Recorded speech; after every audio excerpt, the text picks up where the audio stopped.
नमस्कार साथियों, जैसा कि हम सभी को पता है आरबीआई ने एक निर्देश जारी किया है जिसमें उन्होंने 2000 रुपये के नोट को डीमोनेटाइजेशन कर दिया है। अब ये नोट मार्केट में चलेगा नहीं चलेगा, इस तरह की कई भ्रांतियां हमारे लोगों के बीच आ खड़ी हुई है। आज सुबह भी मैंने अपने काम के दौरान भी देखा कि कई लोगों के बीच संदेह था, कुछ लोग लेने देने से भी मना कर रहे थे। नोट को भी किस तरह जमा होगा, किस तरह नहीं होगा। राम भाई, आप भी बैंकिंग सेक्टर में काम करते हो, बैंकिंग सेक्टर में जिस तरह आप लोगों को पता चली गया होगा, आप लोगों की शंकाओं को दूर करें, उन्हें बताएं, उनका निवारण हो ताकि वो किसी तरह के संदेह में ना रहें। बिल्कुल बिल्कुल। देखिए, सबसे पहली बात क्या है कि आरबीआई ने जो 2000 के नोट वापस लेने का फैसला किया है, ये सोच उनकी जब उन्होंने 2000 का नोट शुरू किया था तभी जाहिर कर दी थी कि 2000 का नोट वापस लिया जाएगा। बिल्कुल सही है। उसके अलावा अभी जो सरकार ने बोला है कि 2000 का नोट वापस लेना है, उसमें उन्होंने कहा है कि जिस भी व्यक्ति के पास 2000 के नोट हैं वो अपने बैंक में जमा करा दे किसी भी रूप से। वैसे रुकिए, अब दुकानों में अगर कोई एक्सेप्ट, वैसे मैं आपको एक बात बताऊं, पहले से भी कई छोटे छोटे दुकान में 2000 के रुपए के नोट एक्सेप्ट नहीं करते थे। ये कोई नई बात नहीं, कल से शायद बढ़ गया है कुछ। पहले भी मैंने खुद एक्सपीरियंस किया है।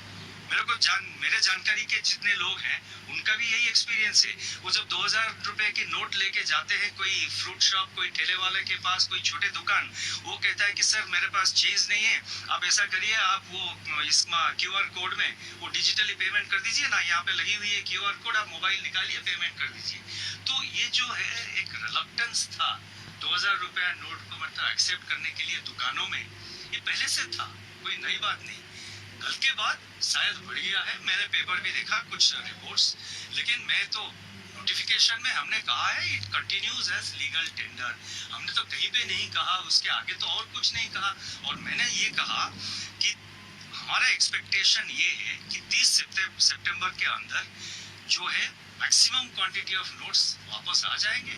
हम देखेंगे उस वक्त, we will see and we will take it, we will decide कि अगर मेरे पास अगर 2000 रुपए के 10 नोट पड़े हैं, मैं बैंक में जाता हूँ, ये तो एक लिमिट होगी, 20,000 की जो लिमिट की बात बताई जा रही है। ये कैश जमा कराने, कैश दे के कैश वापस लेने की लिमिट है। ठीक है। और वो आप भी अपने अकाउंट में कितने ट्रांसफर कर सकते हैं, जमा करा सकते हैं? डिपॉजिट एक टाइम में, वन टाइम में कितना डिपॉजिट करा सकते हैं? वन टाइम में अगर आपके पास 10 लाख रुपए हैं और आप जाते हैं और कहते हैं कि अकाउंट में जाके मैंने 10 लाख रुपए डिपॉजिट कराने हैं, तो आप वो करा सकते हैं। तो मतलब पब्लिक को किसी प्रकार की कोई समस्या नहीं है अगर उनके पास लाख, 2 लाख, 5 लाख, 10 लाख जितना भी अमाउंट है और वो जायज है, वो जमा करा सकते हैं अपने खाते में, वो कभी भी जमा करा सकते हैं, बिल्कुल जमा करा सकते हैं। अब देखिए, आप सुनार है, छोटे दुकानदार है, कोई भी दुकानदार को 2000 का नोट लेने से डरने की जरूरत नहीं है।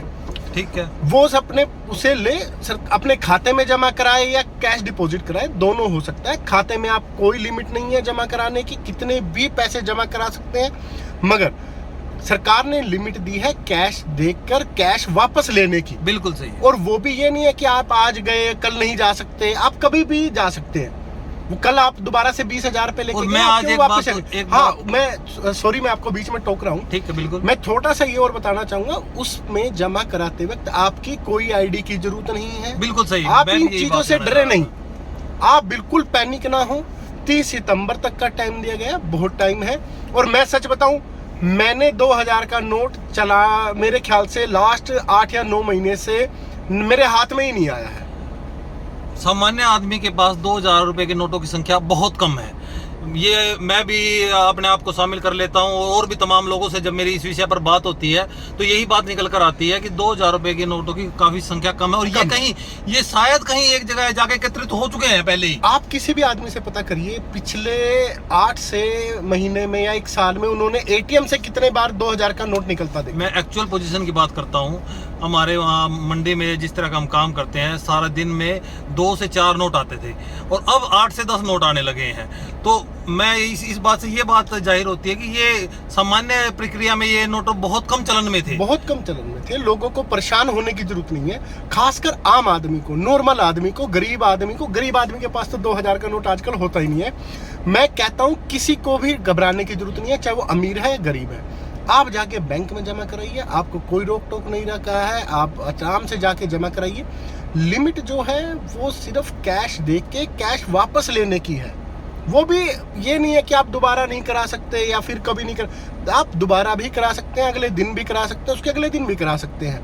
देखिए डेमो जो भी ये नोट वापसी का फैसला है, इसको पॉलिटिकल रंग दिया जाता है हमारे इंडिया हम में। इस पर आपको बात पता है करेंगे। political के ऊपर। मैं एक बात कहना चाहूंगा, शायद इस चर्चा से आप निष्कर्ष तक पहुंच गए होंगे कि आपको किसी तरह का पैनिक ना ले, किसी तरह के संदेह में ना रहे। अब आपके पास जो हाँ, जमा पूंजी है वो आप अपने बैंक अकाउंट में, अपने डाक खाने के अकाउंट में, जो भी आपका बचत खाता है उसमें जाकर उसमें जाके जमा करा सकते हैं। बचत हो या करंट अकाउंट हाँ, हो, करंट आप कहीं अकाउंट भी जमा किसी भी करा किस्म के खाते में जमा करा सकते हैं। बिल्कुल, बिल्कुल। जो आप एक्सचेंज करते हैं, जो 20,000 का एक्सचेंज करते हैं, वो सिर्फ 20,000 का होगा। आप उसको जो नोट एक दूसरे के एक्सचेंज करते हैं। बस हाँ, मैं थोड़ा सा मजाक भी है कि आप अपनी पत्नी से और मम्मी से और दादी से पूछ लीजिएगा कि 2000 का नोट उनके पास दबा ना रह जाए पिछली बार की तरह। मेरे मित्र के 35,000 रुपए आज तक बचे हुए हैं। अरे भाई, मेरे मम्मी के 3500 रुपए निकले थे बाद में। बिल्कुल सही है तो आपकी। थोड़ा सा ये ध्यान रखिएगा। बाकी दोस्तों, पैनिक होने की जरूरत नहीं है, तो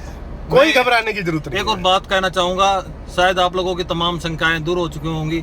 अब मैं उन वक्ताओं, प्रवक्ताओं और श्रोताओं को कुछ कहना